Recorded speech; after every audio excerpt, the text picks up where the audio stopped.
gi baax na ci kër gi te saa yoo ko dàqee wax ci say soxla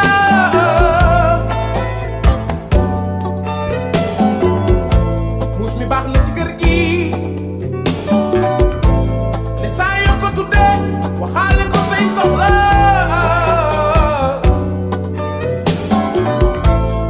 gan gi baax na ci ku lay kër gi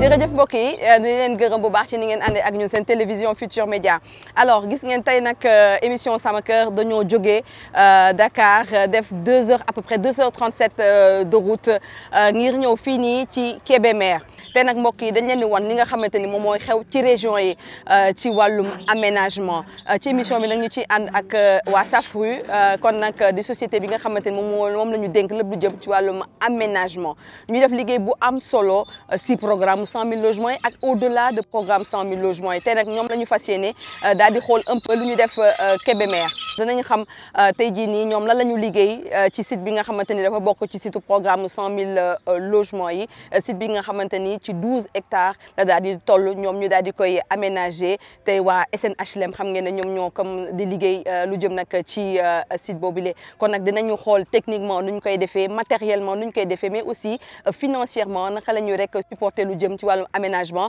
ndaxte ñëpp xam nañ ne VRD dafa rek daal di cher loolu mais tey ñu teg ab société bi nga xamante ni loolu donc moom mooy liggéeyam lu am solo la kon nañu ànd mbokk yi ñu xool li nga xamante ni moom moo xew fii ci Kébémer mu am mbég loolu nag daal di fii ñëw fii ci Kébémer pour xool nag aménagement bi daanaka li ñu njëkk a gis sax neex nañu lool on y va.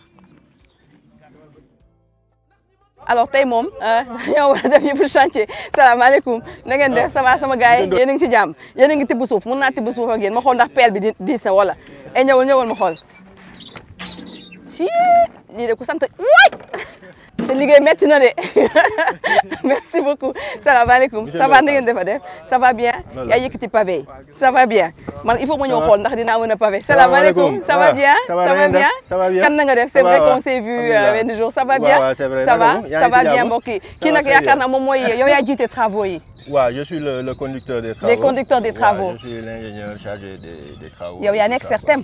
waaw je suis à Certem. c'est ça c'est ça. Certem mooy entreprise bi en fait. ah d'accord ok ñun ñooy def travaux yi quoi. d'accord ça va na nga def. comment ça se passe. bah bien dans l'ensemble hein. Ah. ça va ñu ngi góorgóorlu. di jéem a fexe pour mu baax quoi. waaw ñu ngi noonu. en tout cas dina baax peut-être on va avancer juste un peu xool ni nga xamante ni noonu ngeen di defee peut-être voilà liggéey bi. ci jamono ji lan ngeen di nekk di def nii. jamono ji c'est le pavage en fait qui est en cours. ñu ngi nekk di teg pavage bi quoi. na nga def yéen a ngi teg pavage yi. waaw mooy nii. donc d'accord on a commencé def nañ quelques voies. même voirie bi moom moo des ci aménagement yi en fait parce que c'est un projet d'aménagement dañuy defar door a tabax. d'accord maanaam dañuy aménager ba mu set ñu doog a tabax. donc après gars yi dëkk. en tout cas pavage yi moom vraiment c'est extraordinairement joli. rafet na trop. les carreaux sont bien posés en fait. waaw c'est très joli. c'est très joli waaw. donc yéenay def aménagement bi. waaw ñun ñoo def aménagement. d'accord certains mooy mais bu ñu nee aménagement lan ak lan la. waaw aménagement bi c'est d'abord l'adduction en eau potable. Il y a l'électrification. L'électrification c'est le réseau basse tension genre indi courant si futur kër yi. waaw mais fii gisuma fi ay poteaux. mais ces réseaux sont enterrés hein. Ces réseaux sont enterrés parce okay. que là par exemple tu vois ça c'est les coffrets de maison. D'accord. Donc les coffrets de maison mooy fa la fil yi ñu enterré fa la ñuy aboutir. Là tu vois les coffrets. D'accord. mooy courant bi dem ci kër yi. D'accord. En plus de ça il y a de l'éclairage public. D'accord. Il y a de l'éclairage public même l'éclairage public bi aussi c'est un réseau enterré donc. maanaam dara du féete kaw. dara amul fil ay poteaux yuy taxaw ñu takk ay fil affaire yu yàgg yooyu c'est dépassé maintenant. Là on est dans l'aménagement bu méngoo ak jamono quoi bu méngoo ak jamono donc du coup les réseaux sont enterrés câble courant yi c'est enterré le réseau adduction d'eau comme tu peux. Yooyu tamit c'est enterré, c'est déjà fait. C'est déjà fait. On a c'est parce que 4 composantes là, terrassement là, adduction en eau potable, électrification ak voirie. Donc c'est ça. Donc terrassement bi c'est bouclé. Terrassement bi nivellement terre bi. Nivellement terre bi ba mu méngoo ñu door a teg li ñuy teg ci kaw. Donc terrassement yi c'est bouclé.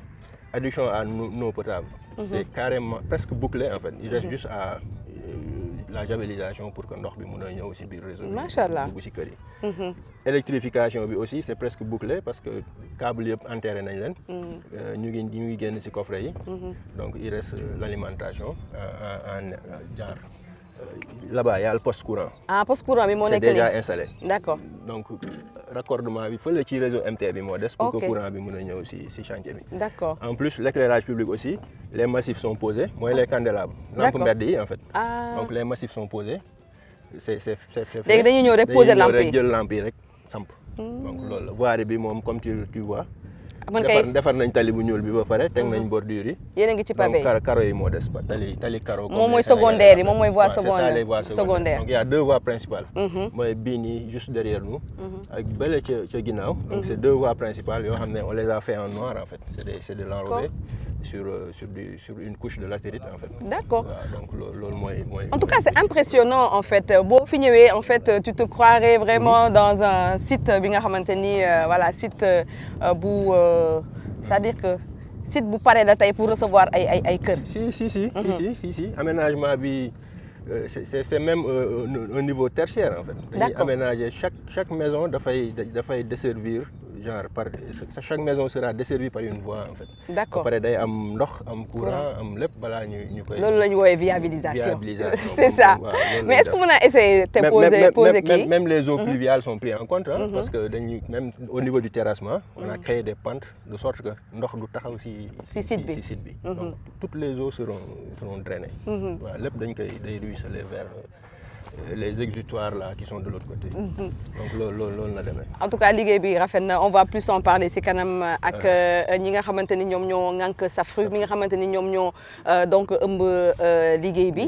mais aussi ak ñi nga xamante ni mbokk yi ñoom ñooy vérifier liggéey bi ndax liggéey bi baax na wala baaxul parce que liggéey bu nekk nu ñu koy waxee ci wàllum aménagement wala ci wàllu tabax bu ñu liggéeyee ba pare dafa am ñi nga xamante ñoom ñooy taxaw pour ñoo xool ndax liggéey bi méngoo na ak la ñu diggee woon moo tax sax ñu ci gën a bari dañ leen di wax ñu wut certificat de conformité sénégalais yi nag ñu ci gën a bari xamuñu ko mais nous on va faire en sorte que nit yi xam ko sànq maa ngi lay wax dama am curiosité xam nga man damay bëgg toujours di laal matériel bi pour xool un peu ndax pavé bi mën nañ ci teg benn rek donc avancer dem seeti directeur Safru avec la permission bien sûr du directeur. yaa ngi wax léegi lu am solo. il y a des bureaux de contrôle. C'est ça. Il y a 2 bureaux de contrôle. C'est ça. Donc il y a ER qui gère les voiries, les terrassements, ñoom ñoo newoon di contrôler. Waa ER waaw. Il y a Hydroconcept. Hydroconcept ñoom ñoo yor côté lot technique bi. C'est-à-dire électrification bi ak adduction en eau potable. Donc c'était Hydroconcept. Et là c'est R avec la voirie et les terrassements. Et les terrassements. Voilà, c'est important. On va leur donner la parole tout à l'heure. Donc ñu wan sénégalais nu ñuy defaree pavé yi déjà. waa ji mi ngi carrelé ah. Voilà léegi moom pavé yi da ngeen di leveler suuf yi ba pare. bu ñu leveler suuf yi ba pare après ñu teg pavé yi n'est-ce pas que pavé góor la ak jigéen c'est ça. waaw dañuy féminin et masculin. waaw mooy c'est ça autobloquant. mooy autobloquant. c'est ok ça. est-ce que mën nga ko def peut-être ñi ciy xam un peu naka la ñuy poser pavé yi ba ñu xam ne que sénégalais aussi dañoo xam seen liggéey mën nga ko poser ñu xool. mooy li nga wax rek. y a un travail préalable. C'est ça. Oui. Il y a la plateforme déjà à régler. si suuf. si suuf def ngeen ci li ngeen ci war a def yëpp. plateforme bi la. Après ñu teg couche de base bi c'est en latérite. D'accord. Après ñu teg le lit de sable là que tu vois. D'accord. Arrosé et compacté. door a teg pavé yi.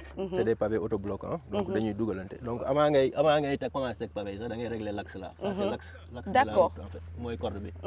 pour mu niveler. pavé yi day ñëw de part et d'autre de l'axe. dañuy teg axe pavé bi ba pare. door a commencer teg carreaux yi. ñuy ñëw soo gisee fii nii.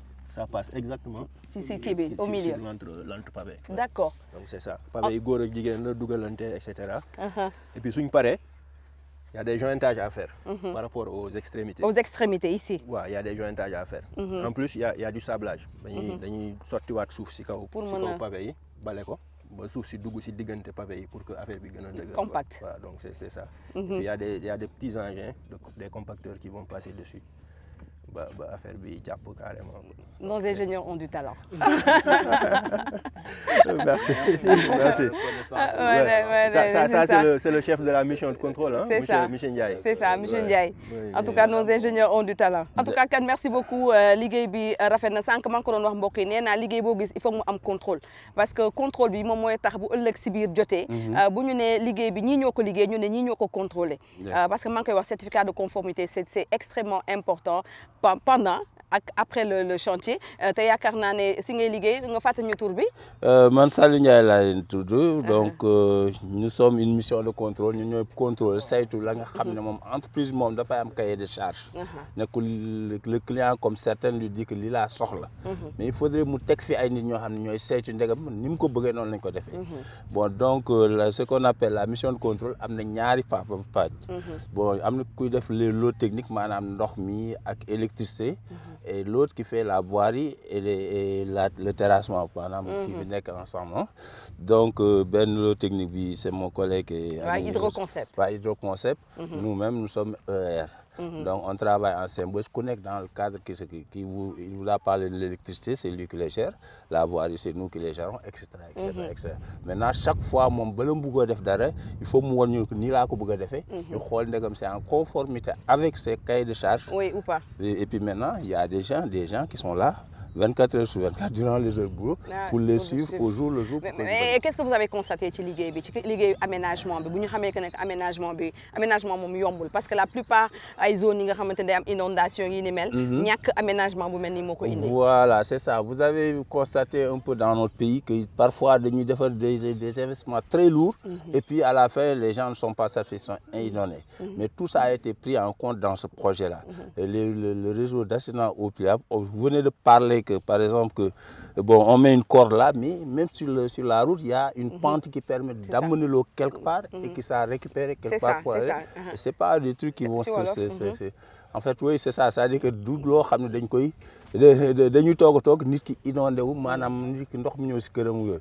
tout ça a été mis voilà c'est ça tout ça a été mais ba fii nii est-ce que ñoom conforme nañu ak li ñu liggéey. Ah non chaque semaine on se réunit et ñoom bala ñoo passer à une étape il faut qu'on leur donne le OK. ne leen lii baax na vous pouvez passer à l'autre étape. Comme tout à l'heure vous avez parlé du terrassement bi ñu koy defar du ñu defaree seen pente ba pare dañ ñëw ne ñun pare nañ terrassement ñu xool du baax ñu ne moom vous pouvez poser vos pavés.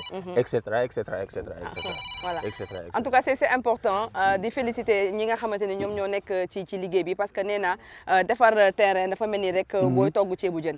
du rek jën mooy tax mbir mi neex mais li nga ciy boole yëpp moo tax kon boo ko yekkee rek daanaka mu am solo lool moo tax peut-être avant ñuy dem rencontrer le directeur de la SAFRU mu wax ak ñun ci lu jëm ci liggéey bi mais aussi naka lañ ciy investir parce que ñëpp xam nañu ne wàllum aménagement dafa cher loolu dafa c'est-à-dire que xaalis bu bëri lay laaj moo tax sax la plupart des terrains yi nga xamante ni dañuy wax terrain viabilisé dafay am njëg danañu dem seeti kon ki nga xamante ni moom mooy Mayakor Diouf mu ñëw waxtaan ak ñun ci mbir moomu mais peut-être mbokk yi ñu wan leen en image ce qui se passe ici à Kébémer ci site bi nga xamante ni surtout 100 000 logements yi la waa SNHLM ñoom ñooy aménager site bi nga xamante ni c'est sur 12 hectares comment cela est fait ak lan la bët mën a nangu ñu xool ko léegi en image et on revient sur le plateau. ginaar gi baax na ci kër gi mais saa yoo ko dàqee wax ci say soxla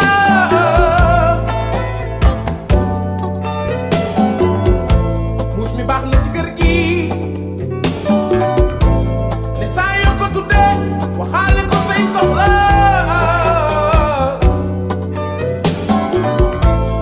gan gi baax na ci kër gi ne lu fi réer ñu foog ne moom la waxtaan ak ñoom ak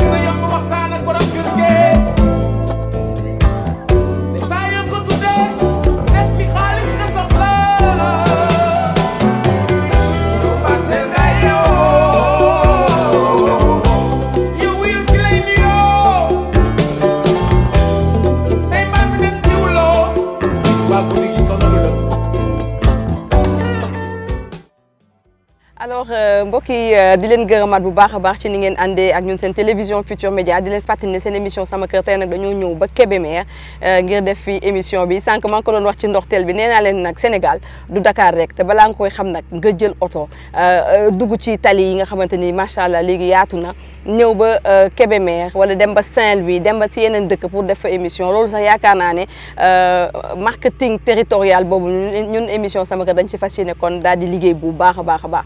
sànq fekk nañu ki jiite SAFRU de société bi ñu dénk wàllum aménagement fii ci suñu réew mu nekk en réunion ba mu noppee ñëw nañu fekk fii ci plateau bi Meissa Mayakor Diouf daanaka léegi kenn du ko présenté Meissa maa ngi lay nuyu bu baax di la gërëm ci li nga ñu nangul déjà ubbil ñu chantier yi pour ñu gis mais aussi ñëw toog ak ñun pour waxtaan ak ñun lu jëm ci wàllum aménagement mu nekk lu am solo ñu ngi lay nuyu bu baax a baax. jërëjëf Dieynaba ñu ngi lay fay bu baax. di rafetlu liggéey bu am solo. di ngay def dans la promotion immobilière, mais aussi de pousser acteurs yi ñu yëkkati un peu standard yi.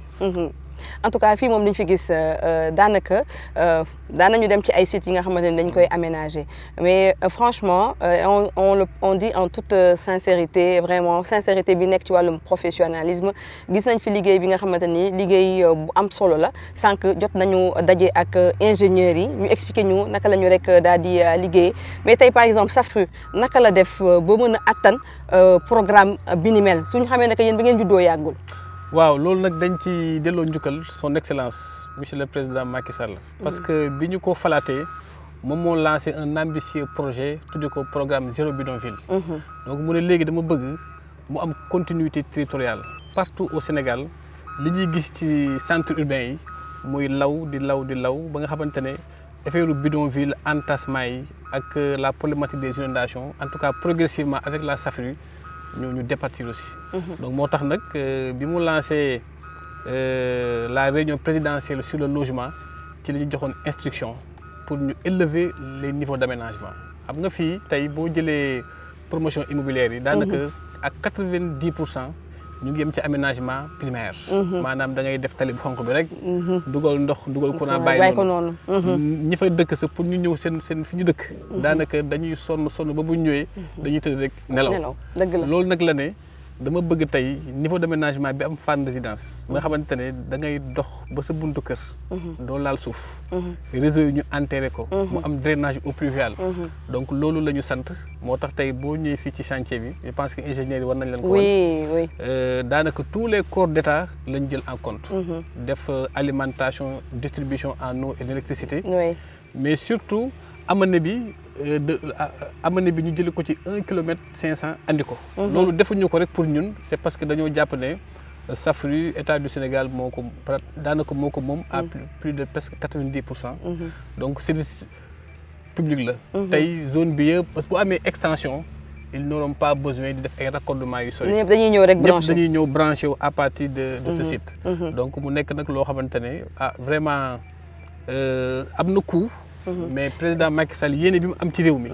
moo tax mu ne moom bi mu démarré ak léegi am na yeneen programme yuy dox ci loolu. yu ci mel ni ay Promoville PUDC. maanaam mooy wàllu équité territoriale. tey sénégalais bi nekk Bambilor nekk Fann Résidence nekk Fatick nekk Tambacounda. ñu mën a yem am le même niveau d'aménagement. tey moo tax tey gis nga investissement yi fii. métti na trop parce que nous sommes presque à 150 millions d'hectares. mais gis nga loolu donc loolu boo amul yéen sa réew. doo ko def. voilà mais li ñu si gën a jaaxal mooy par exemple yaa ngi ne ñu jógee Dakar même niveau aménagement bi am foofu mu am si diwaan yi. parce que gis nañ fi par exemple lu si benn ay innovation parce que yenn saa yi da ngay gis viabilisation nga gis ay poteaux mais bii dañoo suul ndox mi suul courant bi loolu nekk ay innovation mais aussi ay coûts. ci wàllum aménagement. naka ngeen di def tey ba mën a supporter li ni mel. waaw il faut que ñu rappeler aussi la structuration financière. bi nga xamante ne moo tey porter l'exécution des travaux d'aménagement. xam nga état bi dafa créer une taxe sur le ciment. oui taxe ciment bi logé ko au fond de l'habitat social. FHS et de par cette taxe là ñu lever ay fonds au niveau de la BIS. donc fonds boobu noonu mooy ñuy permettre tey. Sans bourse déliée au niveau du trésor. ñi mën a supporter financer les travaux d'aménagement. donc loolu c'est une innovation. boo xamante ne état bi def na ko c'est comme si bi ñuy lancé les travaux de l'AIBD. Il y avait également une taxe bu ñu tegoon. c'est ça. nit ñi di ko supporter. donc loolu moo ñu mën a permettre tey ñu nekk ci standing bi en termes d'aménagement.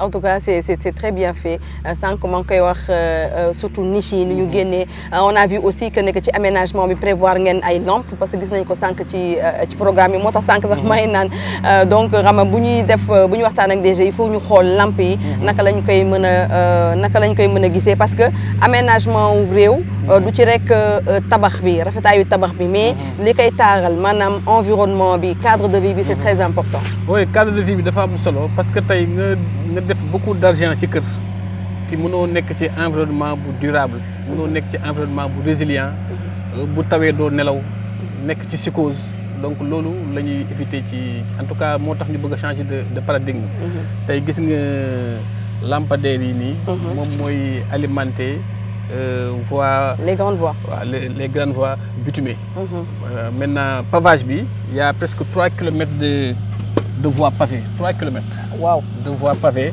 moom la ñuy def lii donc nit ñi ba seen buntu kër. daanaka day am yi lampe. loolu nag mu nekk une innovation majeure. nga xamante ne daanaka dañoo desservir jusqu'à la porte. des maisons loolu nag innovation majeure la. mais da ngeen faral Kébémer ah. non du Kébémer kese c'est le même label tey boo demee. soo demee Fatick Bambilor wala Fatick waaw. Kaolack. Bambilor sur presque plus de 100 hectares. Il y a 3 programmes yu ñuy mettre en œuvre. yëpp c'est le même niveau d'aménagement te en 2023 war nañ ko intensifier à Diourbel à Notto Diobass et même à Bambilor pour la diaspora. donc vraiment c'est vrai que bi ñu juddoo yàggul. mais état bi quand même accompagnement bi c'est réel moo ñu mën a permettre tey ñu mën a am en tout cas ces pas là. on pense bien que dinañ ko gën a intensifier. mais après yéen a ngi Kébémer yéen a ngi Bambilor ak fan. Fatick ak Fatick ak Kaolack. ak Kaolack sur 2 sites. voilà c'est le même niveau d'aménagement. c'est le même niveau d'aménagement jusqu'au niveau tertiaire. voilà donc avec surtout un focus sur le pavage bi aussi. président moo ko santaane lancé programme xëyu ndaw ñi. xëyu ndaw yi tey gis nga production pavage bi si réew mi lañ koy defee. fii lañ koy mettre en œuvre tey jeunes yi ngay gis ñu liggéey fii yëpp. ay ndaw Kébémer lañu. donc ñu recruter leen en relation. employabilité bi dina en relation avec le préfet. donc employabilité bi aussi dafay intégrer ces opérations d'aménagement mu nekk lu am solo te muy fii di Kébémer di Fatick di partout. au-delà même des pavages gis nga bordures yi nga gis bordures yëpp fii la ñuy defee la production te dafa am aussi volet formation parce que entreprise yi bu ñu ñëwee duñ ñëw rek di produire dem dañuy wan xale yi ni ñu koy defaree ni ñu koy poser ni ñu koy former pour mu permettre leen après ñu mën a voilà demal seen bopp voilà. en tout cas entreprise yi fi nekk sax yaakaar naa ay entreprises sénégalaises lañu comme ay Certem ñoom ñoo yor donc chantier bi mu nekk ay sociétés yi nga xamante ne 100% Sénégal la pour dire que l'expertise sénégalaise elle est là donc ndaw yi ñi ngi nekk di liggéey ci site yi di ci jàng également donc c'est très très très important SAFRU di ci def aussi liggéey bu am solo. oui loolu c'est extrêmement important nga def le point foofu. parce que à chaque fois dañuy taxer l'État. Que doxul ci préférence nationale. fii nag mun naa rappeler ne nous sommes sur presque 6 opérations actuellement ci réew mi. te exclusivement c'est des entreprises sénégalaises qui exécutent. exclusivement loolu nag je pense que lu ñu war a rafetlu la. ñoom ñëpp te macha allah ñu ngi wane expertise lu ñu war a accompagner la te ay doomu réew mi ñoo ciy liggéey. dans l'administration comme sur le terrain. mais bii kañ ngeen koy réceptionner. bii incha allah dañ ko réceptionner juste après la coupe du monde. donc en fin décembre. bu soobee yàlla on va réceptionner ça de même que une partie de Bambilor boo xamante ne daanaka pare nañ ko sur 10 hectares. et voilà en 2023 moom ça sera des séries de réception Fatick Kaolack ak de lancement de travaux. justement on va regarder quelques images donc yi nga xamante ni moom moo am ci Bambilor ñëw ak après directeur général bu SAFRU pour tëj émission bi. ginaar gi baax na ci kër gi te saa yoo ko dàqee wax ci say soxla.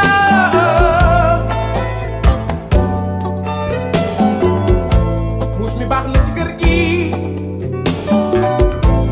ne saa yoo ko tuddee waxaale ko say soxla